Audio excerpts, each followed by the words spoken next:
So the feature bout for UFC 310, this is going to be a rematch. Alexander Volkov versus Ciryl Gane. Oh, yeah. It's going to be interesting. Volkov, since losing to Ciryl Gane, he won a fight and then he came back and lost to Tom Aspinall, but has been on a 4-fight win streak since then. Yep. And he's looked pretty impressive. He's looked like he's made some improvements to his game, and he's going to need them because the first fight with Ciryl Gane really wasn't all that close. Right. And that's why I think the odds have this at a minus 350 for Gane and I think a plus 280 for Alexander Volkov. Gane was just too fast and too accurate. Volkov got caught standing, basically watching what his opponent was doing to him, and he was a half a step or a full step behind in almost every striking sequence. So it's going to be really interesting to see how he approaches this fight because I doubt he plans to come in there and just be a human punching bag like he was the first time. So I think he's going to try to close the distance a little bit more effectively, not allow Gane to just sort of move in and out on his terms and strike on his terms.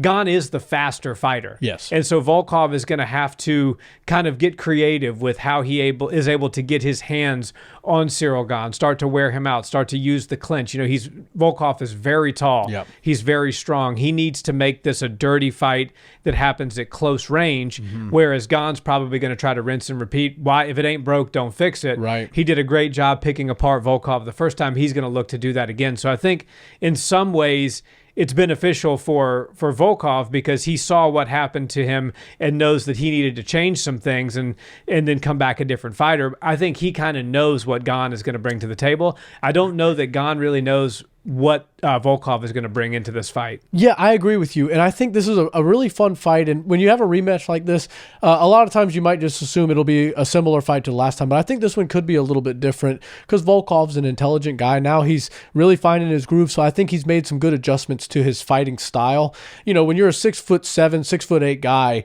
and you're 30-something years old, you're not going to change drastically what you do, but you're going to maybe amplify the attributes that you naturally have and figure out a game plan that works best for your body and your fight style. So I think Volkov has looked really good lately. He looked like a poised heavyweight that could contend potentially in a couple more fights if he's able to keep getting his hand raised. But Gane is a very fast fighter, like you said. For heavyweight, he's so fast. And it's not just like his striking speed, but his footwork is quick. And he's very good at getting inside, scoring his little shots, and then jumping right out before the big heavyweight that he's fighting gets their big punch off. So I do think that the speed is going to be a big difference in this fight like it was in the first one. I think if Gane's able to go out there and fight like he did last time, he's going to breeze to an easy victory. But Volkov knows how to fight on the outside. They spent 15 minutes in the cage together, and even though he lost, I'm sure he learned a lot in that fight. So I'm excited to see what he does differently, but I do think that Ciryl Gane really does have a great skill set to fight a guy like Volkov, because when you're fighting a Volkov, you don't have to worry so much about the takedown, which realistically turns the fight into a kickboxing match. And Volkov, in my opinion, is a great mixed martial artist striker, especially for the heavyweight division. Ciryl Gane is a very good kickboxing striker. He's a very good Muay Thai striker. And when you bring him into MMA, then everything starts to even itself out a little bit. But when you're talking about basically taking a lot of the clinch work, a lot of the cage work, and then all of the groundwork out of the equation, you're talking about a kickboxing match. And when you talk about a really high-level MMA guy going in there and fighting a really high-level kickboxing guy in a kickboxing match, it doesn't tend to go the MMA guy's way. Now, if he's able to utilize more wrinkles of the MMA game and make it a dirtier fight, make it a more well-rounded fight, then that increases his chances. But if he goes out there and tries to strike with Ciryl Gane, I think the same thing that happened the first time is going to happen again. Except this time it could be even worse because Ciryl Gane has the confidence and the ability to know that he can go out there and do a lot of damage on Volkov. Yeah, if this was just a kickboxing match, obviously we saw what happened the first time around. Right. Is Ciryl Gane a better kickboxer than Alexander Volkov? The answer is obviously yes. Yep. But who's the better, or who's the more complete mixed martial arts fighter?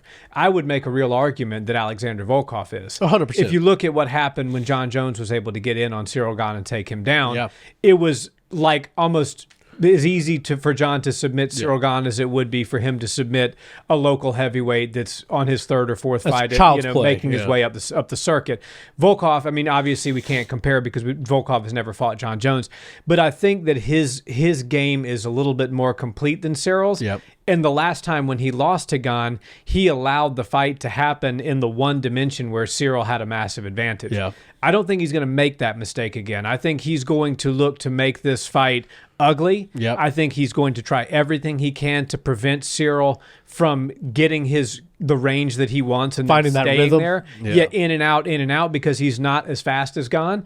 And I think that he's going to be able to actually have some success with the changes he's made. You know, he's on a 4-fight win streak right now.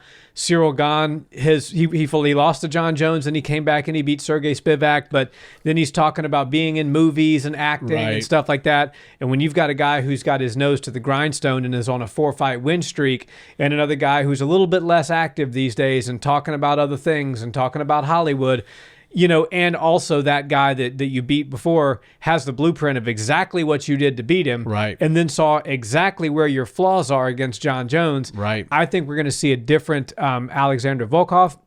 And I am actually going to predict that the underdog at a plus 280 wins this fight. Wow. I think he's going to be able to close distance effectively. I think he's going to be able to grapple when necessary. I don't think this is going to be a big grappling fight, but I think there'll be some exchanges that Volkov is going to win. And I think he's going to disrupt the timing and the range of Ciryl Gane in an effort to get his hand raised. It's going to be a unanimous decision, 29-28, Alexander Volkov. There we go. 2 decisions, and then we might have to see him go one more third time for a rubber match. But no, I think that Volkov, he does have a better chance to win this fight if he goes out and uses a better game plan. But yeah, I just see Gane's speed being a real problem for him. And Gane starts really calculated. He starts really well. He's always accurate with his strikes. He doesn't throw a ton early on, but he throws enough, and it's all pretty high quality. Also, you have to think about Volkov's body. He's a long, tall guy with a big torso, and Gane's a little bit shorter, so he's going to have a closer proximity to the body to land his shots. So when he does do that, if I was Volkov's corner, I'd be looking for maybe things like knees up the middle when Gane does change levels and look for some strikes down the middle. It's not going to be that often because he's not a boxer that dips and dives too much, but Gane does change levels a little bit when he wants to attack the body. So Volkov's got to look to do some damage with some big shots early and slow Gane down, completely be disruptive with that long jab that he's got. And if he's able to do that, throw off all the rhythm of Gane, I think he does have a good chance of winning. But in my opinion, Gane's so good at winning rounds in a kickboxing range, and I see this fight primarily taking place in kickboxing range. That's why I'm going unanimous decision. Once again, Ciryl Gane gets his hand raised over Volkanovski. Volkanovski. No, Ciryl gets his hand raised over Volkov. Nice prediction. He probably would also beat Volkanovski, too. 100%.